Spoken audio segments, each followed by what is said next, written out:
Hello, hello, hello. Welcome to the show. So we're going to talk about the economy today. We've not talked about it for a little while, though. The current economic situation is obviously something we'll be talking about, I think, quite a lot in the coming months. I think it's fair to say that Britain's economy has been in some state of crisis since the financial crash. We had a disastrous, a catastrophic financial crash back in 2008, for which the rest of society had to pay and has carried on paying. It's predicted that living standards for workers in 2026 will be lower than they were in 2008. British workers, on average, are £1,000 poorer now than they were back in 2008. Look at any stats, they're just bad, to be honest. Bad statistics. So the bottom fifth of earners in this country are 20% poorer than their French and German counterparts. You just literally just go by any measure. We've gone through the longest squeeze, as I often tell you, the longest squeeze in wages now since the Napoleonic age. That's an important context, I think, to set any economic figures that we get. I've not even talked about the stagnant growth we've had. If you want to look for high economic growth, you have to look at the post-war decades. Ever since Thatcherism, the economic growth figures have basically been, decade by decade, on a downward curve. In the last 2 decades, they stagnated at a low level. Now, today's annual inflation rate fell sharply, down to 6.8% from 7.9% in June. Now, it's really important people understand what that means. It doesn't mean prices are falling. It means that the rate at which prices are increasing has fallen. So prices are rising by 6.8% rather than by 7.9%. So I think that's obviously crucial to understand in terms of prices have gone up, but now it's the rate at which prices are going up. That's what matters. But the problem is what's known as core inflation is actually higher than that rate. And the wage squeeze hasn't ended. Look, these are the sorts of things I want to talk about today. I think it's very important to talk about. But there's also warnings of a recession. There's also now the likelihood of, in fact, inevitability, I would say, of further interest rate hikes that will have a big knock-on effect on the economy, on people's living standards, which is what I particularly obviously always like to focus on. So we've got lots to talk about. We've got brilliant guests. We're going to join in. And after that, I thought we'd have a little chat about other stuff. So do keep tuned in for that. Do press like, whether you're watching live or not, and hit the subscribe button. Do keep the show on the road on patreon.com/Joseph4. That's how we do the almost daily videos, reaching about 1.5 million hits on YouTube a month, 1.5 to 2 million on Facebook, a similar figure separately on Instagram. We reach hundreds of thousands, and I've not even mentioned the podcast. So we're reaching a very large audience, and that's only made possible by you. I can often see by the comments that we're not just reaching people who agree, which is important. So yes. We're not bankrolled by anyone, just you lot. Also, you can use Super Chat to put questions to the guests and support the show as well. So someone said that was an abrasive start. Sorry, I think I'm in a slightly abrasive mood, which is what often happens when I have to just read about Conservative Party policy. It's not exactly, it doesn't exactly put a spring in my step. It's a very sunny day, relatively. It's about as much sun as we've got for a long time. But nonetheless, reading about Tory policies is not necessarily a mood enhancer, I would say. But in any case, and just so you know, I'll talk about this later, but we've got lots of very interesting interviews coming up, as well as we've got our annual Conservative Party and Labour Party conferences also coming up, which I'm also very excited about. Okay, right. Well, I'm now going to bring in our brilliant guest, Alfie Stirling, who's Chief Economist and Associate Director at the Joseph Rowntree Foundation. He's been on many times before and explained, I suppose, economic data and news in a very accessible way. Hey, Alfie, how you doing? Hi, Aaron. Thanks for having me on. Thanks so much. Before we talk about today's figures, I just wanted to put something by you, which was a BBC headline yesterday, which said UK wages rise at fastest rate since records began. It got community noted. So this is what happens now on Twitter. I think it's the only good new function added to Twitter, where when basically things which are regarded as misleading or even misinformation or even just plain wrong, users can add notes to them. And this says headline is misleading. And if you have to get to the 7th paragraph until it actually explains in real terms wages are falling, which I think is I don't know, slightly unfortunate. I just what just your take on that? Wages rise at record levels, so since records began, and why that's misleading. Yeah, and I think it is an important one to pick up on. And I saw a few people were, obviously tweeting in anguish yesterday, and I was sort of one of them at one point. I mean, I think it's unusual for a BBC headline to need 2 really big footnotes. One was already a problem, but 2 I think is a bit extraordinary. And the 2 big footnotes are first the one you've mentioned, which is that when you talk about record pay increases, people tend to think that means the real spending power and the ability to buy things. And of course, that headline pertained to the nominal growth figures, completely disregarding any sort of inflation growth in the economy. So as you said, it wasn't a real terms increase at all. In fact, if you use a consumer price measure of inflation, it was still a real terms pay decrease for that month. But the second also is this point about records and records being broken, because when you talk about the biggest pay increase on record, that sounds like a long arc of history. But actually, the particular record they were referring to goes back to 2001, when there was a sort of statistical change in the data series, quite a technical thing. And if you only have to go back a couple of decades before that, and then even nominal pay increases, so the measure the BBC referring to, were far larger, far higher than what we saw last month. So yeah, I think it was a bit problematic. It was obviously attention grabbing, but came with some big health warnings. In terms of today's figures, what's your kind of summary of what today's figures actually mean? I mean, to some extent, they don't mean very much. And that's for sort of 2 reasons. One is that they were actually bang in line with what sort of most of the forecasts were suggesting. And that's because you can sort of see what's going to happen to inflation in the short term arithmetically by what's coming in or coming out of the system. And in this case, you had energy prices coming out of the system because of the change in the energy price cap that sort of takes place every 6 to 12 months. So you can predictably see when it's going to impact inflation. So we knew that was going to reduce inflation by about a percentage point, and it came in at about that. And I think the second reason why it doesn't mean a huge amount is because where these rates sort of sit doesn't change the reality for millions of people up and down the country in terms of how they're struggling. And that all depends on the level of prices, not at the rate at which they're changing. So, as I think you were reminding people at the top, the rate of inflation is just talking about the rate at which prices will have further increases. So how much the level will continue to increase by. It's not a decrease in the level. And what people are really struggling with right now is the level of price, the amount they're having to spend, particularly on essentials, relative to their income. And inflation is just telling you how much worse that's getting. It's not making it any better.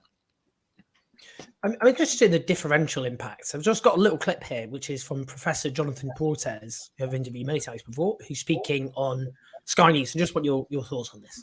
The second point I would make, and this is the important one, is about the distributional impact. What these figures also show is that inflation continues to hit the poorest households hardest. They've seen inflation up by perhaps 3% more than the richest households over the last couple of years. So people at the bottom end are getting squeezed. And you also saw that in the pay figures yesterday, where people at the upper end of the income distribution, working in finance and so on, are getting higher pay rises than people at the bottom end of the earnings distribution. So what's happening is we're redistributing money from the relatively poor people to the rich. And that's not something the Bank of England can address through interest rate raises. The government has to do something about that by providing more support to people at the bottom. What's your thoughts on that? Just kind of the impact this is having. It's different households are impacted very differently, basically. Yeah, I know. I think Jonathan's absolutely spot on both those points. So we know that inflation at the moment in particular is affecting lower income households proportionately more. And that's because inflation is driven by the cost of some key essentials like food, which, by the way, was still 14% in the figures yesterday. Now, something like food makes up a bigger proportion of a low-income family's spending than a high-income family spending, because the high-income family is spending lots more on discretionary spending, luxury things, going to cinema, etc.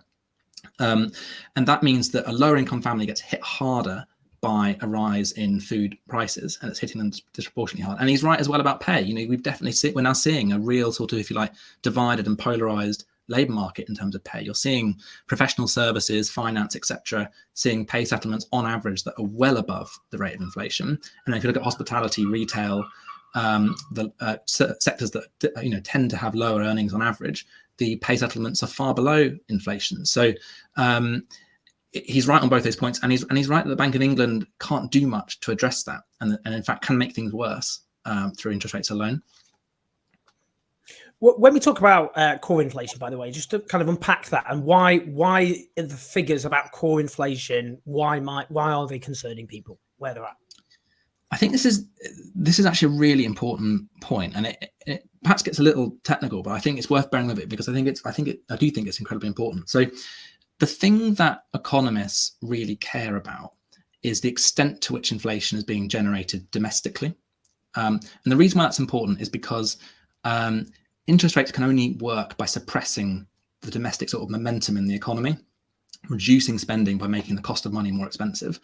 And so if your inflation isn't being generated domestically, there's very little good you can do for interest rates at all. I mean, there's a little caveat over how good they are anyway, but certainly just take as read that it affects domestic inflation generation. Now, core inflation is attempting to look at the proportion of inflation that's domestically generated, but there's a big problem here, which is that you can't measure that directly. You can't look at that directly. You can only rely on proxies, and core inflation is essentially a choice of a proxy. And what it does is it's one of two ways of tackling it. One is trying to take out items out of the basket of inflation that we know are sort of affected by external pressures like energy, like food, etc., or just doing a statistical approach and saying, right, we're going to take out the sort of 15% most anomalous items. But either way, you're not actually getting at the crux of what you're looking for, which is domestically generated inflation. And a really simple way of thinking about that is, if you think about energy, yes, you can strip it out in terms of the direct cost of energy to all of us, whether that's fuel at the pump or for our energy bills, but energy is also an input to everything else. So these things that are so-called core are also paying for energy, which is affecting their price. And just to make this just to crystallize this, make this concrete rather than conceptual, if you think about all the inflation increase from about 2019 to the peak in 2022, and you look at just core inflation, a third of the increase in the core inflation bit was driven by energy. And yet that's the bit we're sort of using as our proxy for domestic inflation. So go back to your question. The reason why economists care about domestically generated inflation is because they're looking at what they might be able to tackle through interest rates. And I think we've got a problem when our proxy, in this case core inflation, doesn't always capture that particularly well. I'll come on to interest rates shortly. In terms of what we call the cost of living crisis, it's difficult to know actually when you'd actually say the cost of living crisis begins, because even if you look before the financial crash from 2004 onwards, for the bottom half of the income distribution, incomes began to stagnate. For the bottom third, they actually began to decline. So you could almost say that the cost of living crisis began 20 years ago, for a lot of people, certainly. I mean, when you look at these sorts of figures, someone's like, well, there's light at the end of the tunnel, because you do have, it's true, very high levels of inflation, but now wages are going to pick up. What do you say to that? People say the cost of living crisis is perhaps coming to an end. And how much do you think actually the problem we've got is actually structurally embedded in the economy and how it's organized? Yeah, I mean, I think it is really structural. Even if the direct causes at this particular moment in time aren't structural, our vulnerability to them was always structural. And for that reason, I think you could argue that that vulnerability lies pretty deep, and it comes from the erosion of our welfare safety nets. It comes from the erosion of the ability for to generate productivity and high wages in this country.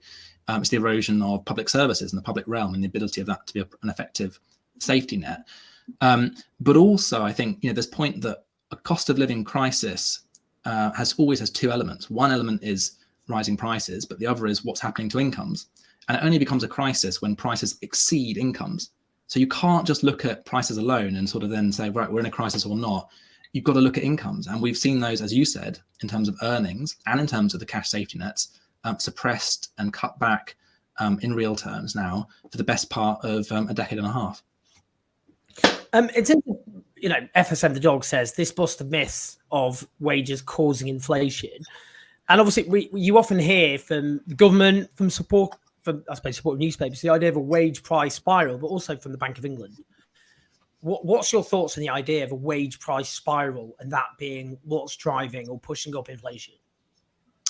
Yeah, I mean, I think actually the Bank of England do tend to check their language a bit more. That they rarely, if ever, use that exact term, because it is a bit of a, it's a bit of a controversial term, even sort of in just mainstream economic literature. It's not really backed up. It's a sort of hypothesis that's put forward, but it's controversial. But yeah, I mean, if you look at, it's not an accurate description of what's happening. I mean, first of all, the inflation that we're seeing in the UK across the world is an import shock. Like, that is the causes, that's the origins of it. It's supply chain led, coming out of COVID was the first impact, and then it was the war in Ukraine affecting energy exports, and fertilizer that's now affected food, etc. So these things are global phenomena. It's an imported shock to the UK. And the second thing is, I think, just something that's being led by wages, or this concept of spiral, is far too simplistic. Like, what we're essentially seeing is, as prices move through the economy, who loses and who wins basically follows the pattern of existing economic power. And you see a sort of pass the parcel of that price cost, if you like, being moved around the economy, and then the weight falling disproportionately on those that have the least bargaining power. And different points in time, you might see it ebb and flow between different stakeholders, wages, profits, consumers, etc. But in the end, it follows the gradient of power, and workers do tend to lose out on that. In terms of interest rates, do you buy the argument behind the necessity for increasing interest rates, and what's the likely impact? Because it's not just mortgages, is it? It's that the private rented sector has massively expanded, so people with buy-to-let landlords will pass on increased mortgage costs onto private renters. So what's your general take on the economic basis of the rationale for hiking interest rates and the extent they've been hiked? I mean, just on this point about the impacts, like, yes, it will have indirect effects on the rental market that could cause a lot of problems. Of course, isn't talked about enough, but it has direct impacts right through all sorts of lending. Credit cards, overdrafts, personal loans, and these all, again, really affect low-income families, particularly those that are relying on those lines of credit to pay for essentials. Like, some of the work we've done at the Joseph Rowntree Foundation shows that you've got about 5.6 million low-income families in this country, with about 14 billion in unsecured lending debt, credit cards, overdrafts, etc. And more than 2 million of those families have borrowed to literally put food on the table. So they are now experiencing this double pinch, where they are first being hit by the price of essentials themselves, and now they're being hit by the cost of money to keep themselves afloat. And I don't think it gets talked about enough. Actually, people do turn too quickly to mortgages as the sort of main thing to think about. But just more widely, I guess, in terms of the macroeconomics of this. I mean, look, in part, it just comes down to a fact, which is that the Bank of England can't do much about a big terms of trade shock. Like, the country has become poorer, and it also can't do a huge amount, actually, in terms of the more precise distributional outcomes. Like, that is the responsibility of government to try and really affect the distributional outcomes. What they can do, very broadly, the Bank of England, is choose whether, broadly speaking, we take that pain through either higher inflation for longer, or by suppressing nominal incomes, so suppressing the amount of economic activity in the economy. That's either suppressing pay, or it's increasing unemployment. And they can choose the balance between those two things. And rising interest rates pushes it more towards incomes and jobs, and lower interest rates than would otherwise be the case pushes it more towards inflation. But the big problem here is that the bank is governed by, the bank has to work towards its mandate, which is to prioritize inflation and price stability above all else. But actually, if you look at, if you like, the symmetry of the cost here, if the bank were to get it wrong, say, and increase interest rates too far and too fast, that would certainly suppress incomes that could do so permanently, if not tip us into a recession. And the effects of that are really permanent. It's very hard to get people back into jobs once they've lost them. It's really hard to realize investments again once the opportunity's gone by. So that cost is very permanent and hard to recover from. Whereas the cost of higher inflation for longer, well, we know what to do about that. We can increase interest rates a bit more slowly, and again, to try and recover it. So I think, in science, when you have this sort of uncertainty, as we have in the current economy and how to deal with this problem, in science, you tend to adopt a precautionary approach when the costs are potentially very severe of getting it wrong. So that is minimize the negative impact that you might have. And that would actually suggest the bank should be very cautious on raising interest rates and wait to see what the effect is as they move through the system, and wait to see what the negative outcomes are in terms of people's incomes and jobs. David Rattler says, what can be done to ease the cost of living crisis in the poorest in this country? Is it time for UBI? I mean, the government's basically protesting that, or not, well, they're basically arguing there's, within the fiscal envelope they have, there's nothing that can be done. That it would be inflationary. That's a lot of the arguments being made.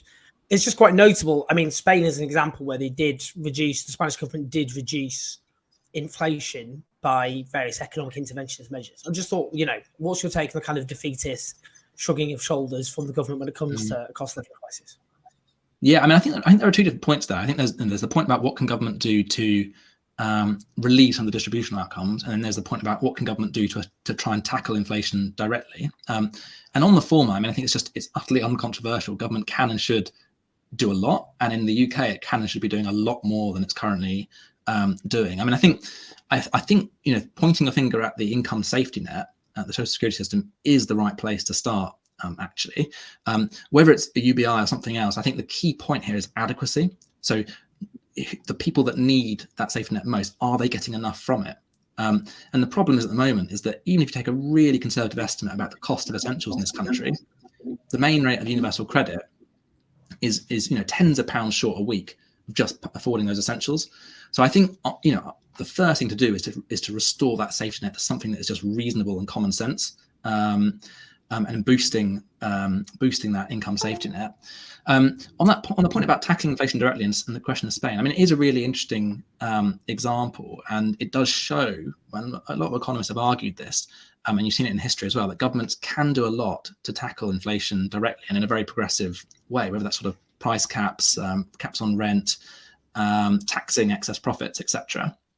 And certainly it does look like it worked well in Spain. The interesting thing is that often the Treasury's argument to not doing this stuff is to say, well, it's not our job. We're not here to target inflation directly. That's the bank's job. But they can't say that anymore because the Prime Minister has deliberately targeted 5% inflation as government policy. And in fact, when asked why public sector pay increases haven't been higher, government have said, well, it's because it's inflationary. So they're already saying that they're making decisions on fiscal policy on the basis of inflation. Well, if so, why not then think about things they could actually do that we should actively bring inflation down in a progressive way? And just finally, very quickly, recession. How much of a threat do you think that is, and what would it actually look like? I mean, unemployment is at the moment still relatively low. There's very high levels of economic inactivity, in large part because of long-term health problems. But how bad do you think a recession could be, basically? I mean, I think we probably shouldn't get too hung up on the word recession, the sort of like the technicality of being in or out of recession. To be honest, what we know is that the Bank of England, by increasing interest rates, has weakened the economy in terms of lower incomes, more unemployment than would otherwise be the case. It has increased the risk of a technical recession. Whether or not that happens remains to be seen. There was a forecast last week that said there's a 2/3 chance of it happening at some point next year. But in terms of what it actually means for people, well, a recession comes through normally one of two forms. It's either an income shock or an employment shock. And we're already in an income shock. That's what we're experiencing right now as the cause of it. So, and for many people, 7.3 million families on low income, for example, that can't afford essentials, they are in a recession. They are experiencing the sharp end of what a recession would mean already. So I think it is important not to get hung up on the technicality of it and look at the effects one level below that, and what government can and should be doing to avert them now. Alfie, that was a real tour de force. The whole economy covered essentially there. But really, really brilliant stuff, Alfie. And obviously, everyone should check out Joseph Rowntree Foundation, what they do brilliant. Lots of research, which I've drawn on for many, many years myself, but also Alfie's work, Alfie Stirling. Look him up on Twitter and give him a follow and share his stuff. Alfie, thanks so much. Really appreciate it. Thanks a lot. Cheers. Take care, buddy. Take care. Thanks so much. Bye. Great stuff there from Alfie. I think I think with a far better understanding, we have a far better understanding of exactly what we're dealing with there.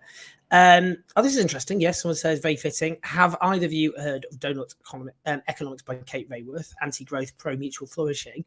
I've been meaning to interview. I'm glad you've raised that, actually, because I have been meaning to interview Kate Raworth.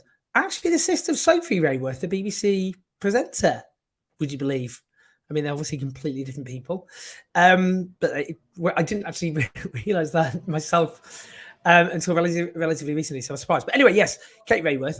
What I'm going to do is try and interview Kate Raworth. So I'm going to add that to the list. So I appreciate that. I appreciate that suggestion.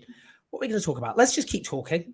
One thing I was going to bring up, actually, which is quite just useful, I would say, is a poll today, which was in the iPaper, which, I mean, showed essentially what we already knew. But it's, again, useful to have polling data, which is that a large majority of the population support renationalising utilities, which is energy, water, rail. Energy, water, rail. Am I missing any of them?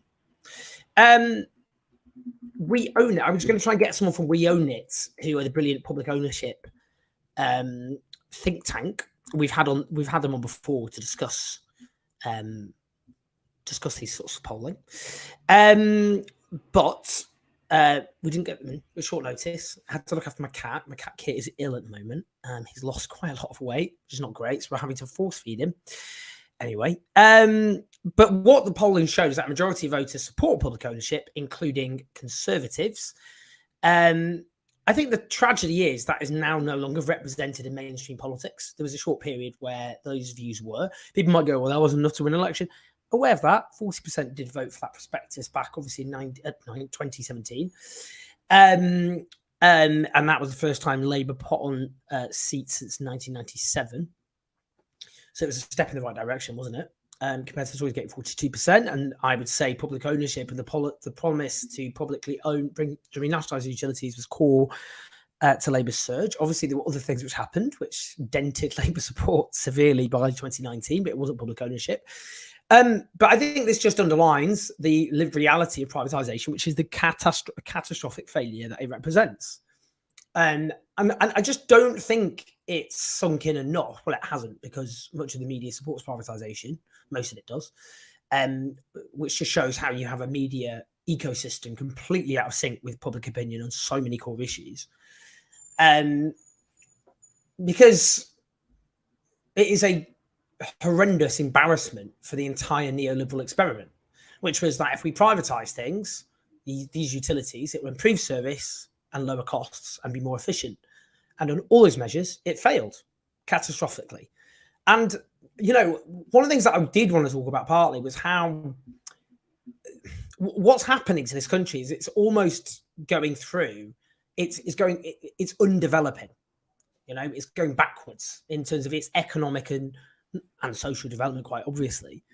I wrote about this week because one of the things that I was interested in was, and I wrote about this in my column, is how anti-migrant backlash has been so poisonous to this country, because what it's the state that we're in can be partly understood because of anti-migrant backlash, because what it succeeded in doing is deflecting scrutiny away from the problems that we have, away from those who are responsible for the problems, the causes of the problems, and that therefore we didn't deal with the causes of the problems, because people were left constantly being told that it was people from different countries arriving here who were responsible for things like the lack of affordable housing or strained public services,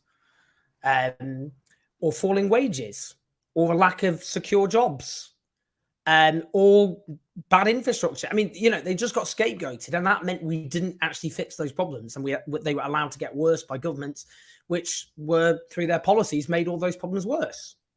You know, what I wrote about, and I just these is just some facts that I put in my column, which I just think are worth highlighting, which, as I said earlier, the average Briton is set to be no better off in 2026 than they were in 2008. The poorest fifth are more than 20% poorer than their French and German counterparts. We've had an unprecedented slowdown in the nation's productivity levels since the Conservatives came to power. Hospital waiting lists are at record highs, multiple housing crises due to our living standards and security. By that, I mean home ownership, mortgage hikes, private rent in sector, insecurity, massively hiking rents, and also the lack of council housing. Privatised infrastructure, from our creaking trains to our leaking water pipes. Again, just terrible infrastructure, rip-off prices. They offer services you'd expect from a country much poorer than their own, but extortionate prices. But I'm also, it's things like, it's quite striking if you look at the statistics on things that bring us together as a society, things that stop us being atomized individuals, things that force us to make eye contact with strangers or to engage in conversation with them, or even more. Libraries, so nearly 800 closed in the 2010s. Nightclubs, a third of all nightclubs in this country have vanished in the last 3 years alone.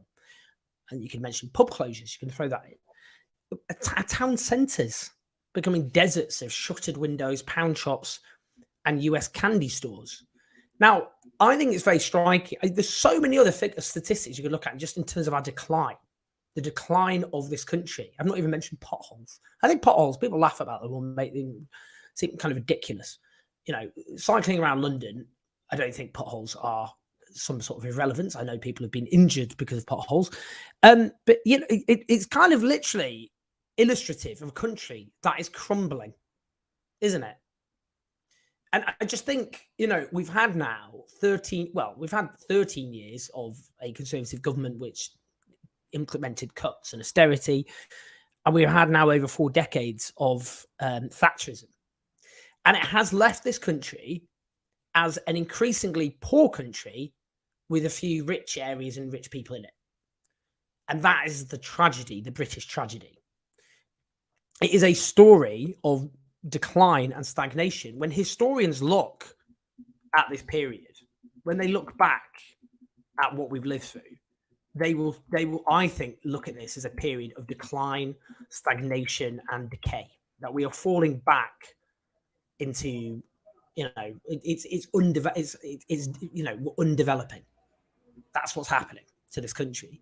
And you can see lots of other richer countries have been, faced their own decay and decline for many of the similar reasons.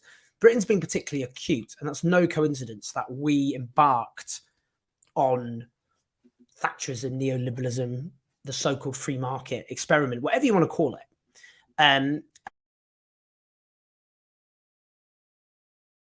Hold on, is my mic still working? I saw my mic suddenly got switched off. Oh, it's using. Here we go. Hold on. Oh, it's back. We're back. Yeah, I just think it's more. It's striking how it's been. We started Thatcherism and neoliberalism sooner and with more devastating consequences, and therefore it's not a surprise that we see more devastating consequences.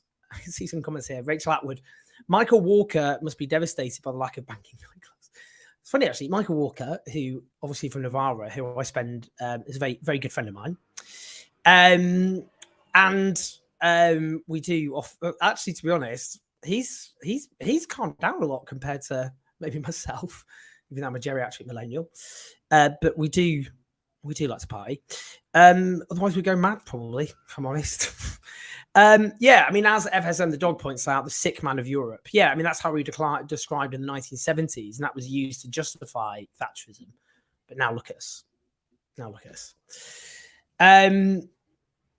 Yeah, I don't know if my internet is. I think this is probably. I mean, do you know what? I think it's Virgin Media. I was going to say the reason I think I've been buffering is because of the broadband. Because our broadband sucks. There's another example of our crap infrastructure. We can't even have good functioning broadband in this country. It is. I just think it's striking because under the Conservatives, look, we're FUCKED, aren't we? Up. Shit creek without a paddle. But tragically, Labour are not offering a blueprint for transforming this country to deal with what we just described as structural problems. What do we mean by structural problems? We mean these are things baked into the system. So things like stagnating and falling wages, well, that did not start, I'm afraid to say, under the Conservatives. It got a lot worse under the Conservatives but you already saw it happening even before the financial crash for millions of workers. So what you have is a structural, that unless you change the structure, that's what you mean with the structural problem. You mean something's baked in to the system you have, and unless you change the system, then it's going to keep producing the same results. And that does mean more stagnating wages. So I think, yeah, someone says Jamie would have sorted out your broadband issues. You know what? I'm going to say it now. To my death, I'm going to defend Labour's broadband policy of 2019. You know, the problem was back in 2019, I think someone made this point. This is where basically they offered, they were going to nationalise the broadband infrastructure, offer everyone advanced broadband free of charge on the basis that it was a utility we all need to function in society. You can no longer be a citizen who is integrated in society without the internet. It's impossible, just completely impossible. Our society is so increasingly organized around the internet.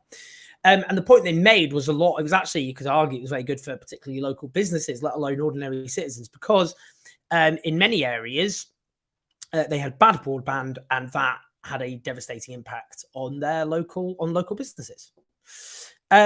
So, you know, I mean, I know that because it has impacted my work. It has, look, you know, just as someone who runs a video channel, some of you know, having gone through it, crap broadband interferes with my own work all the time, whether it be doing TV from here or talking to you guys.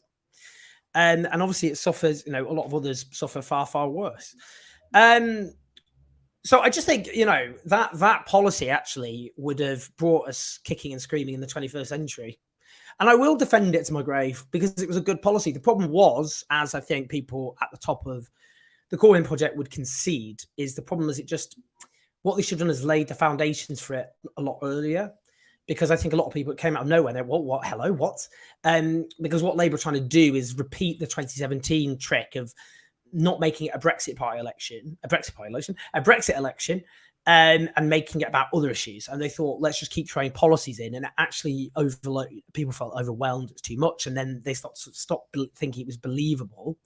But also, I think the other point that links into that is, what they should have done is done a big campaign about how broadband coverage and provision was terrible in Britain and holding Britain back.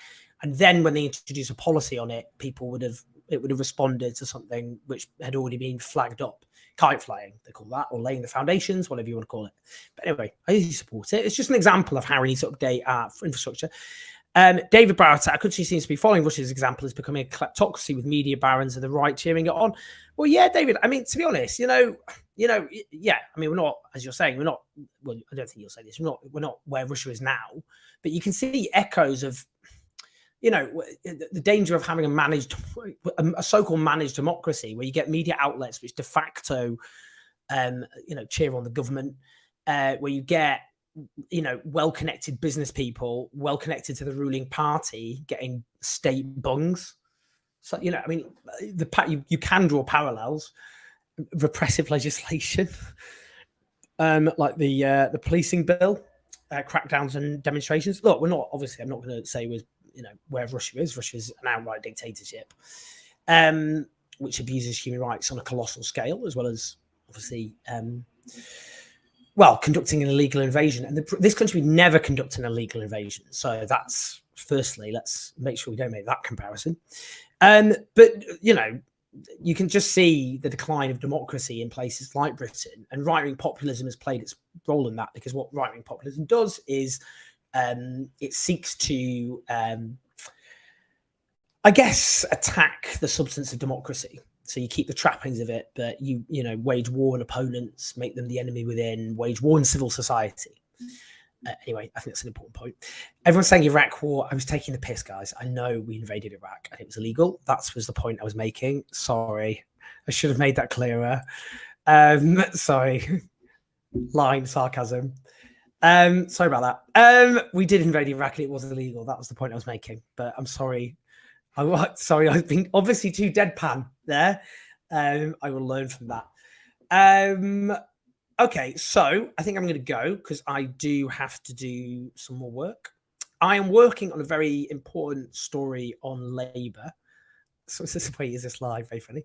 On stuff with, so I'm going to get onto that. I've got some interviews to do as well for the channel, which I need to sort out. I am going to approach Kate Rayworth because I think she's a very interesting thinker, and I'd like to do more, interview more economists. We just interviewed an economist, obviously, brilliant economist. Owen needs to work on his sarcasm face. Clearly. I thought that was actually quite. I don't think that was subtle, but anyway, I'm too cherubic.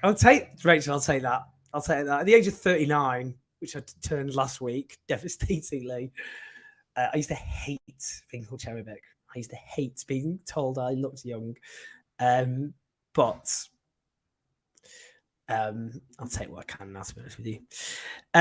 Brian Class. Yeah, okay. I'm going to put these on the list. Thanks for this, everyone. The party conferences. Yeah. So, we've applied for a Labour pass.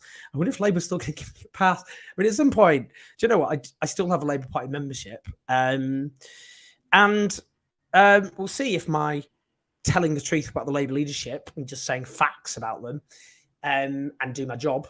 Because just because I'm a member of the Labour Party doesn't mean I'm not an independent journalist who says what I think. We'll see if they try and kick me out and ban me from covering it. But anyway, we'll do our best. And Conservative Party conference is obviously the one that I enjoy doing the most. Hold on, when I say enjoy doing it, I actually hate filming it. The reason I hate filming it is because when you're interviewing so many people who often can be just, I guess, not full of what I'm describing as the milk of human kindness, and it does grind you down. Do actually feel quite miserable, but I'm always proud of the video. So anyway, there we go. What I need to do now as well, we need to, as I said, Kia's my oldest cat. He's 8 years old. And he's lost a lot of weight. I'd actually be into, if anyone's got any ideas about this, because he's 8 and so he was 4 kilos. I'm sorry to just throw this at you, but I'm thinking about it a lot. And actually just want some advice now. He was 4 kilos. He's gone down to 3.2. So he's lost 800 grams. He looks very thin. Took him to the vets. They were like, he's starving. Tried to do a blood test, but the little boy fought back. We only got a slight blood test. So we have to do a proper one. We're giving him this like bulky food. But someone asked, Rachel asks, kidney problems. It's actually his kidney and liver came back fine. Pancreas came back fine. Anyway, sorry, my 2 cats are very important to me. So hopefully it'll be fine. But hopefully he just needs to put on weight. Maybe he's just really stressed about the Conservative government and Labour's failure to offer an alternative. Don't blame him. Maybe he's just very upset that he's called Kia, that he shares the same name as Keir Starmer. Maybe he was like, at first he was like, oh my God, I'm so honoured to have the same name as Keir Hardy, which he was named after. And now he's like, could you change my name, please? Anyway, thanks for this. Yeah, he could be a vegetarian. I can't say that. I don't. That's funny.